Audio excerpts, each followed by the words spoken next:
Welcome to a new season of The Profile. We are ready to go. Where your milestones will be x-rayed and revisited. Yes. Your experiences growing up, academics, social and community development landmarks, and challenges will be scanned. The Profile, where your leadership believe in both the private and public sector will be looked into without the optics of partisan politics. The all-new season of The Profile, exclusive to Search FM 92.3.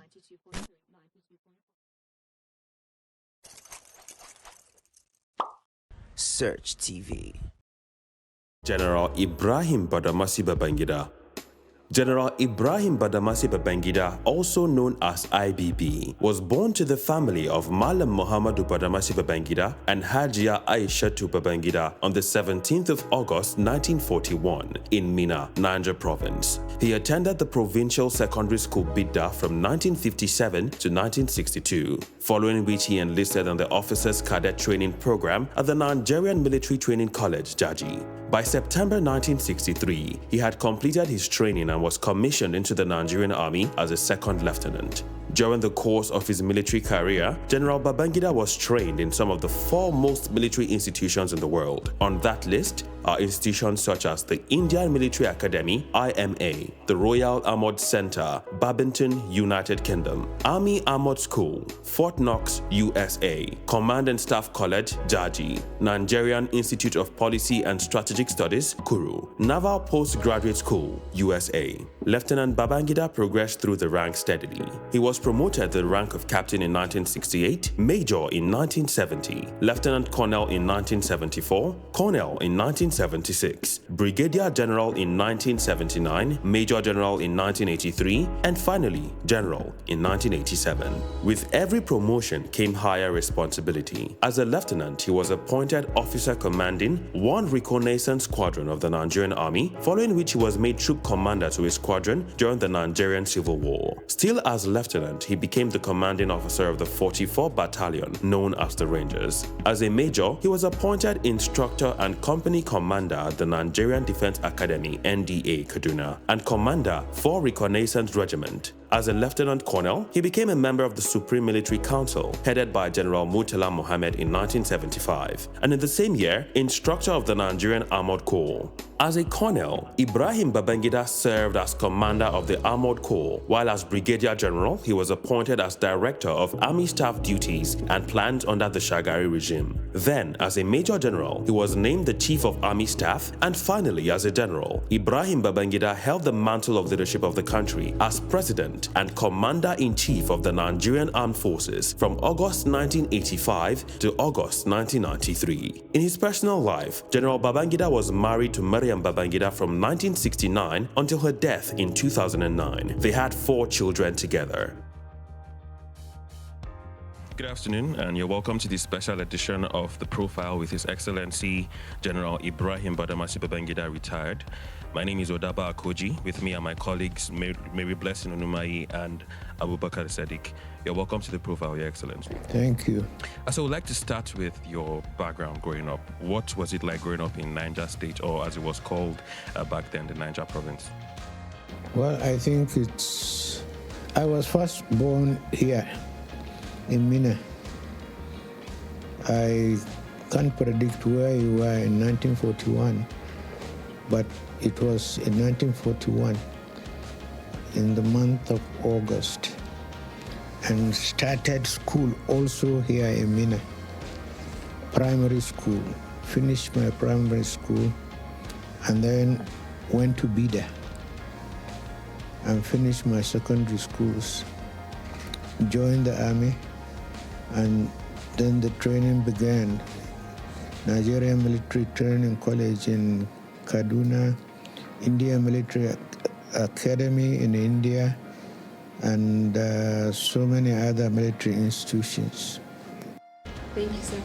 Your Excellency, sir, can you tell us about your educational journey before heading to the Nigerian Training College?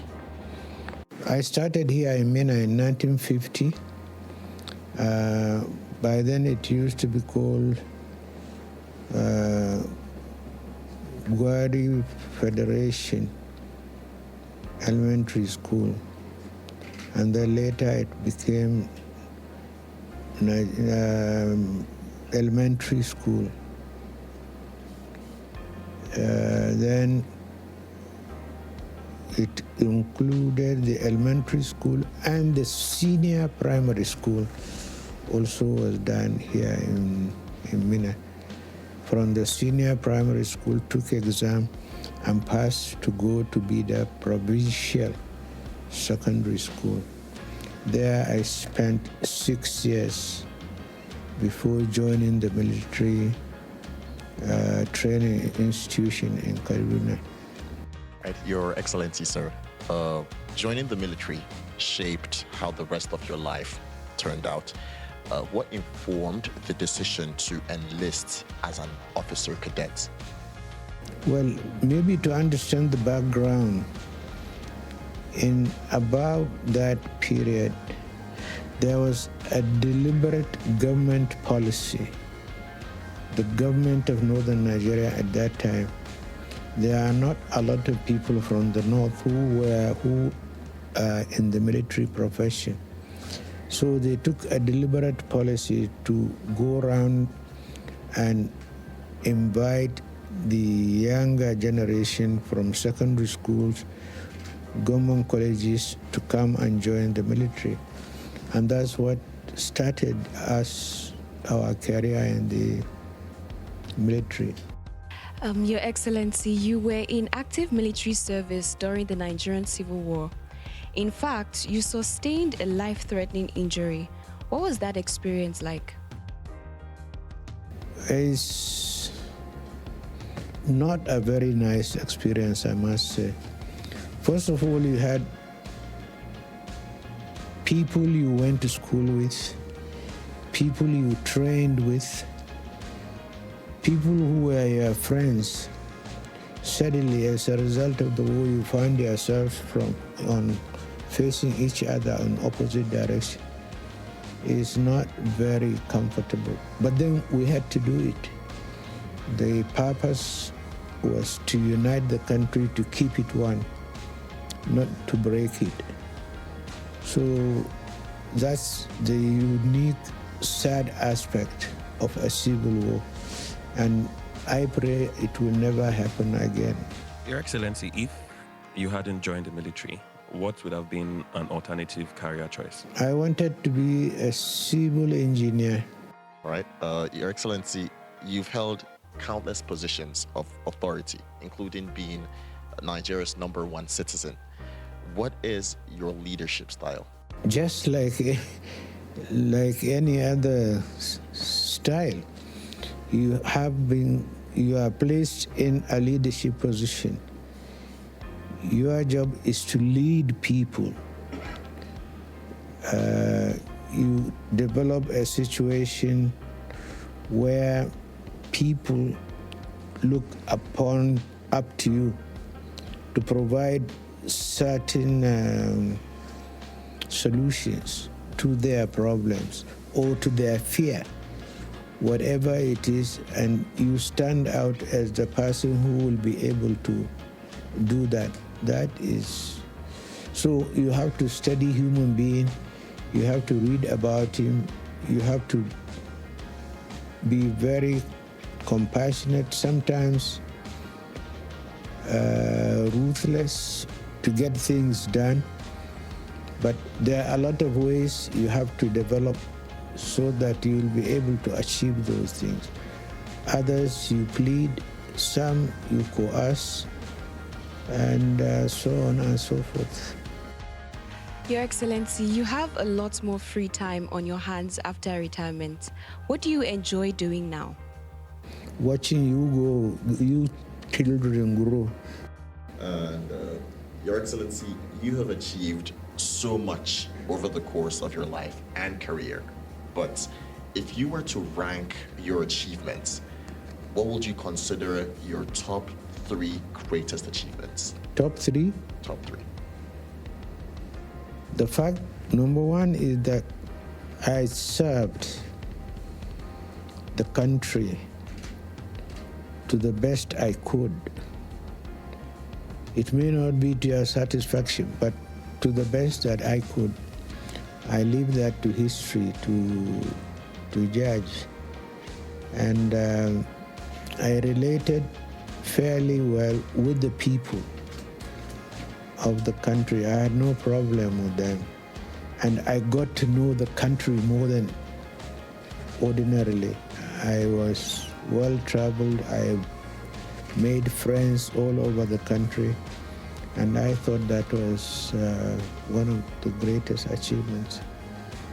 Well, Your Excellency, what advice would you have to give young people who are just about to start out in their lives?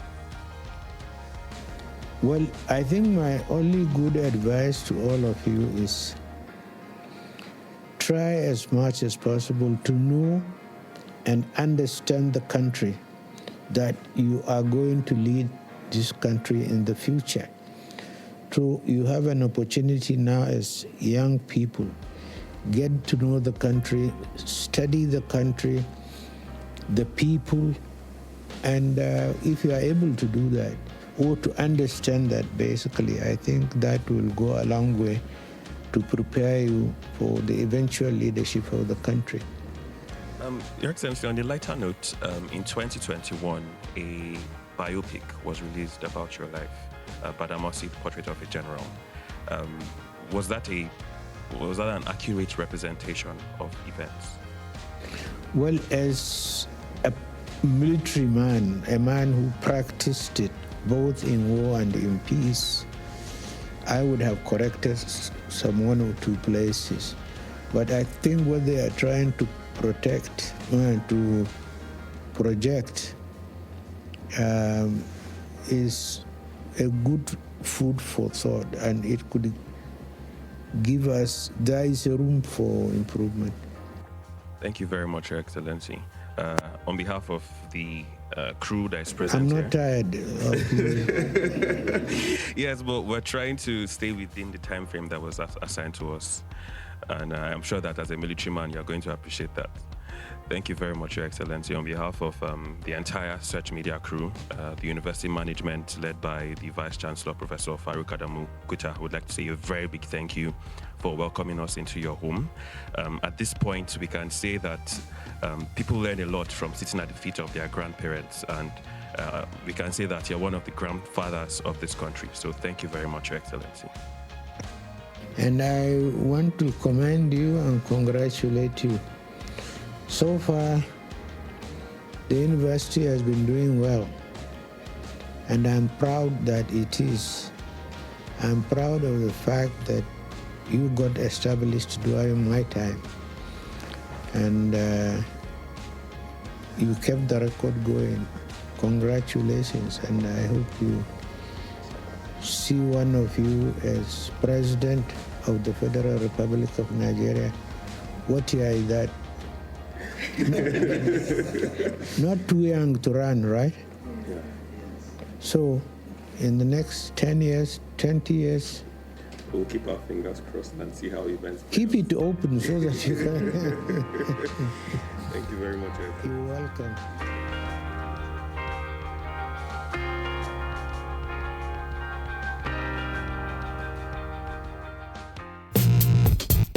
Subscribe to Search TV on YouTube. Search for Search TV and click the subscribe button.